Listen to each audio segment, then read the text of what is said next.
وصحبه ومن والاه أما بعد. Hadratul Muhtaram Al-Mukarramun, para sesepuh para alim ulama, habaib, khususnya Hadratul Muhtaram Hakim Abdullah bin Haddad bin Muhammad Al-Haddad, keluarga, dan Bapak Haji Subhan, dan beberapa para habaib, para kiai yang tidak bisa saya sebutkan satu persatu. Dan yang saya hormati bapak-bapak dari instansi pemerintahan sipil TNI Polri yang selalu saya banggakan, yang saya berhormat Bapak atau Ibu Wali Kota dan Bapak Wakil Wali Kota, Bapak-bapak Musbida, Bapak-bapak Musbika, hadirin wal hadirat rahimakumullah. Dengan adanya peringatan Maulid Nabi adalah untuk menambahkan kedekatan kita khususnya kepada baginda Nabi Sallallahu Alaihi Wasallam.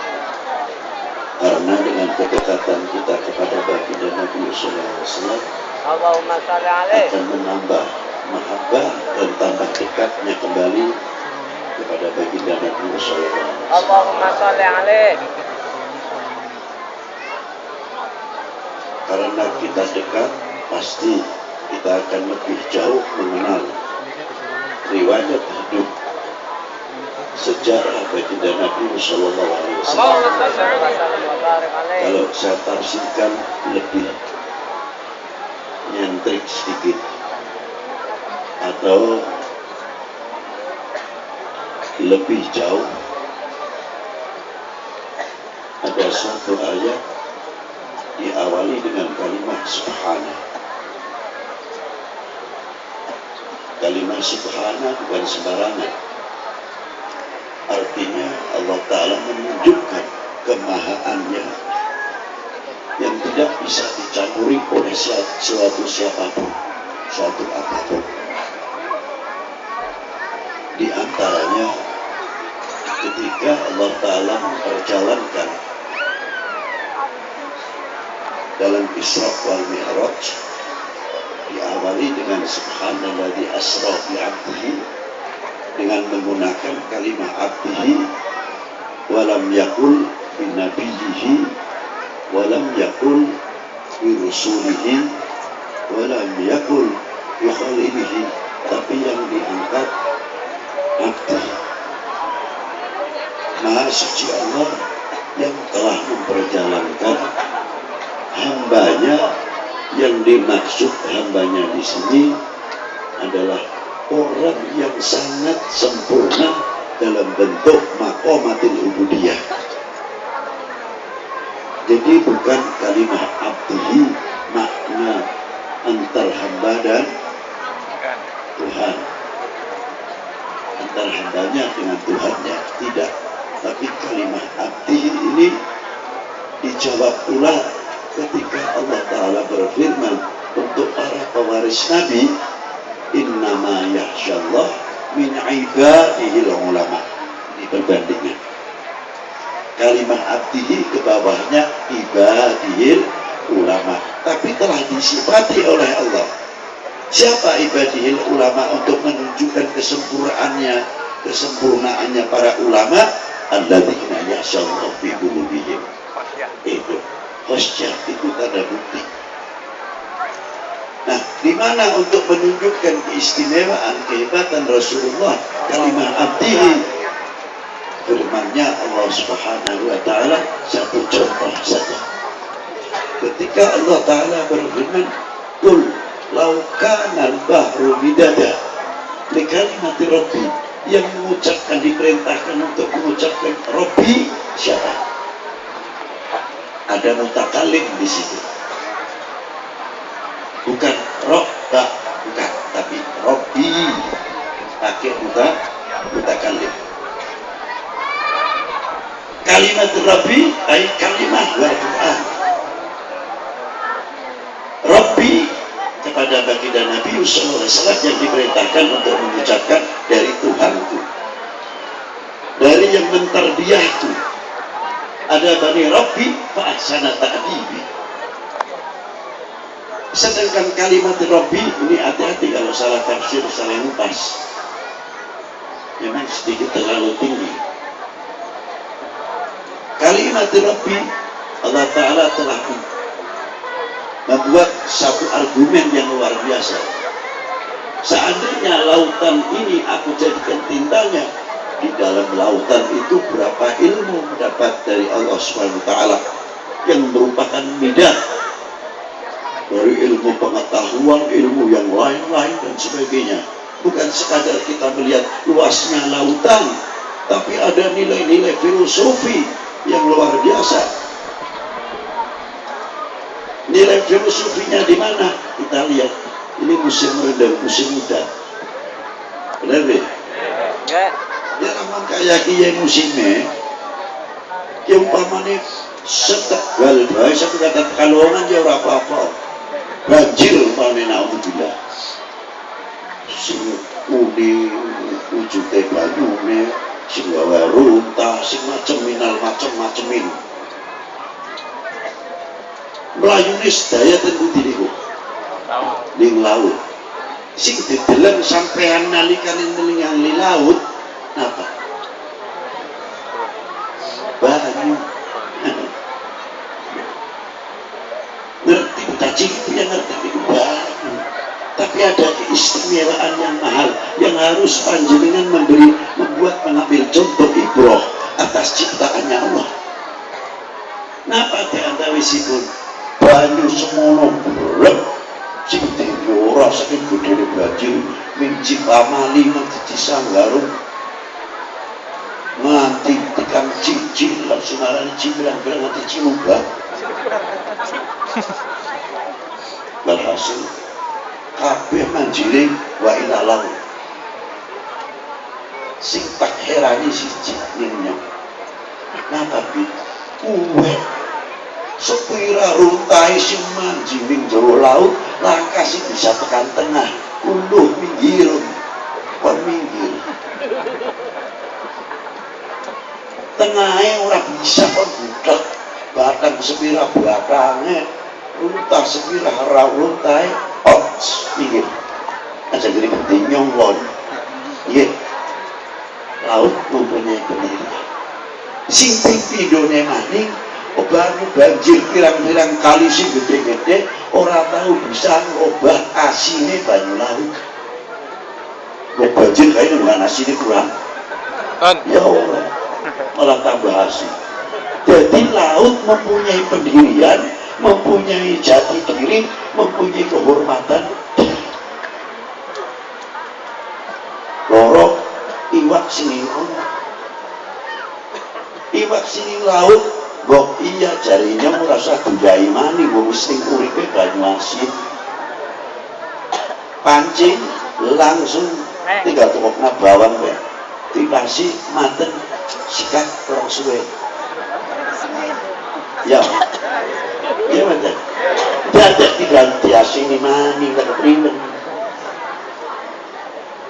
Jadi berarti iwak sing jerone laut senajan hidup dengan yang berbeda, asin yang sangat tinggi, tapi tidak terkontaminasi dengan asinnya air laut, dan air laut pun tidak terkontaminasi dengan tawarnya ikan yang miliaran yang ada di laut.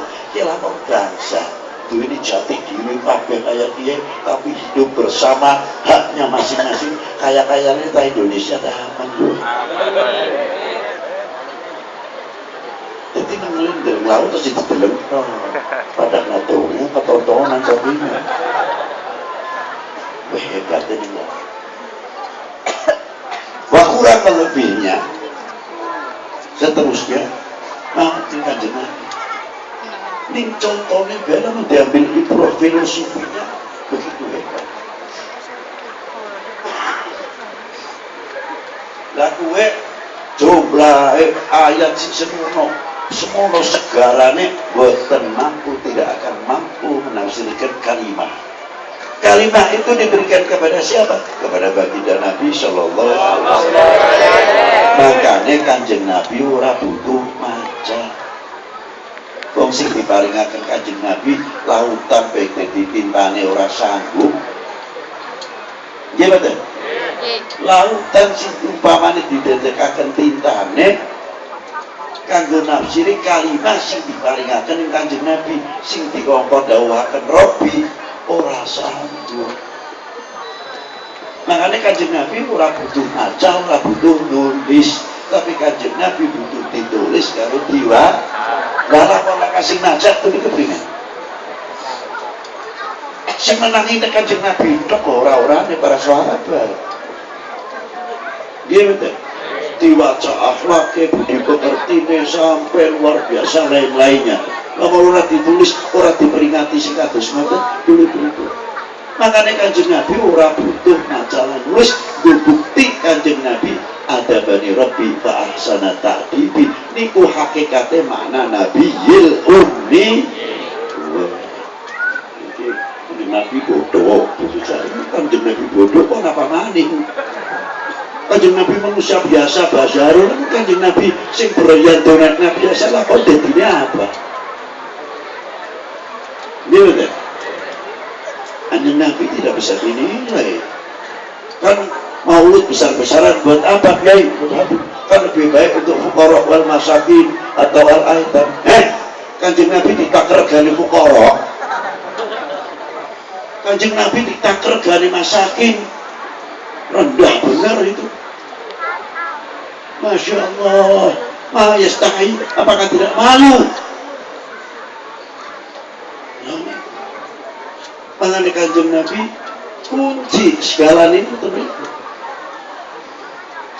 Lantas turun ayat terakhir, qul in kuntum tuhibbunallah fattabi'uni yuhibbukumullah. Karena sempurna ubudiyah Kanjeng Nabi. Orang yang paling ngerti cinta kepada Allah, orang yang paling dicintai oleh Allah Subhanahu wa Ta'ala.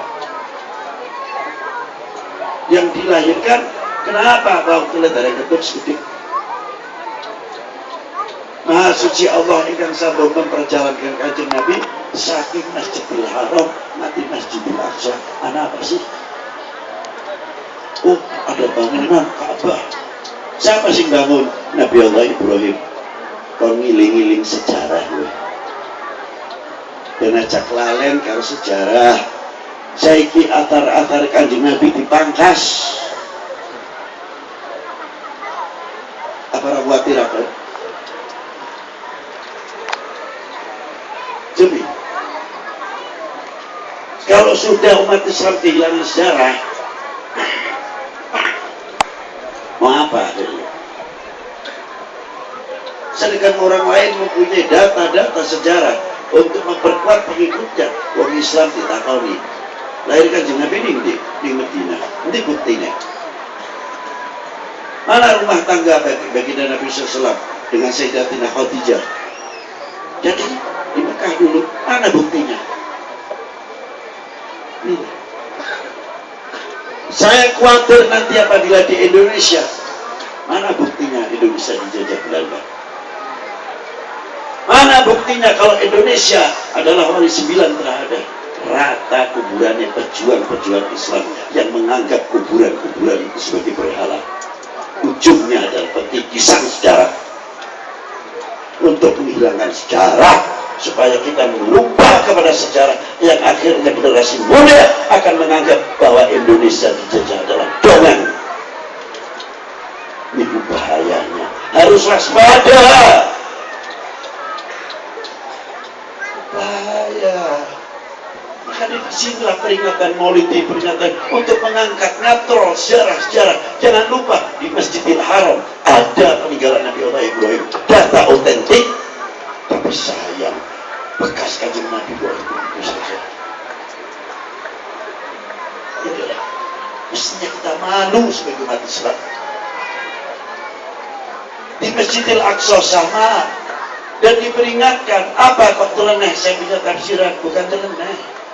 Di situ ada tempat Nabi Allah Ibrahim, dan di situ Mekah juga ada tempat kelahiran baginda Nabi Sallallahu Alaihi Wasallam. Subhanalladzi asra bi 'abdihi laila minal Masjidil Haram. Maha suci Allah yang telah memperjalankan kekasihnya Karena apa? Dari Masjidil Haram ada peninggalan Nabi Allah Ibrahim sejarah. Dan ada apa? Tempat kelahiranmu ya Muhammad. Boleh. Baik pada makna. Nah, itu. Maka kuncinya mahabbah kena dengan adanya peringatan Maulud di baginda Nabi SAW. Jika kita ingin dicintai oleh Allah, kita cinta kepada Allah, Allah Rasulullah diperintah oleh Allah, fattabi'uni, ikutilah aku, kamu akan dicintai. Lalu Rasulullah ditanya oleh sahabat, sejauh mana kadar bobot iman seseorang ya Rasulullah, sejauh mana kita dikategorikan sebagai orang mukmin? Dijawab oleh Rasulullah, selagi orang itu mencintai Allah, mencintai Rasulnya, yang hadis itu lalu dilanjutkan oleh Rasulullah SAW, kadar bobot iman seseorang tergantung kecintaannya kepadaku. Kalau cintanya kepada Rasulullah luar biasa, semakin kuat iman. Dan kalau kita dibalik, bukan dibalik, seterusnya kelanjutan ke bawah, bila mana kita itu, sejauh mana cinta kita kepada tanah airnya, tergantung kecintaannya kepada bangsanya. Kalau cinta sama bangsanya luar biasa, pasti sama tanah airnya luar biasa. Tapi kalau cinta sama tanah air, bangsa luar biasa, tidak cinta sama tanah airnya. Tapi oknum-oknum manusia yang ingin memecah belah umat Islam khususnya, dan bangsa ini, oknum itu menafsirkan terbalik. Apa diantaranya? Kalau tadinya maknanya kadar bobot iman seseorang tergantung kecintaannya kepada kita, berarti kekuatan ini pada kecintaan. Maka kalau mau menghancurkan umat Islam khususnya dan umat beragama pada umumnya, gembosi kecintaannya kepada tokoh-tokohnya, melorot, melentur, baru umat Islam bisa dipecah belah, bisa dibenturkan, bisa dihancurkan. Yang kedua, apabila jam kepada baginda Nabi Sallallahu Alaihi Wasallam kepada bangsa ini, kalau mau menghancurkan bangsa ini, menghancurkan Indonesia, jauhkan kepercayaannya kepada pemerintahnya, kepada TNI-nya, kepada Polri. Itu apa? Tidak ada keturunan Nabi dan lain sebagainya, dan lain sebagainya, baru itu yang bisa dipecahkan. Iya, kita sudah mengetahui hal yang demikian. Fadl min fadlik nad'ukum, saya minta kepada antum semua, rapatkan jajaran Polri, ulama, TNI, rakyat, masyarakat. Demi apa? Al-Islam khususnya. Demi apa? Mereka saudara-saudara kita sebangsa setanah air, rapatkan jajaran, jangan berikan kesempatan seujung rambut pun kepada oknum-oknum manusia yang akan memecah belah umat Islam, yang akan memecah belah republiknya. Dengan kita gandeng tangan semakin kuat, rahmatullah, barakatullah, dan lain. Assalamualaikum warahmatullahi wabarakatuh.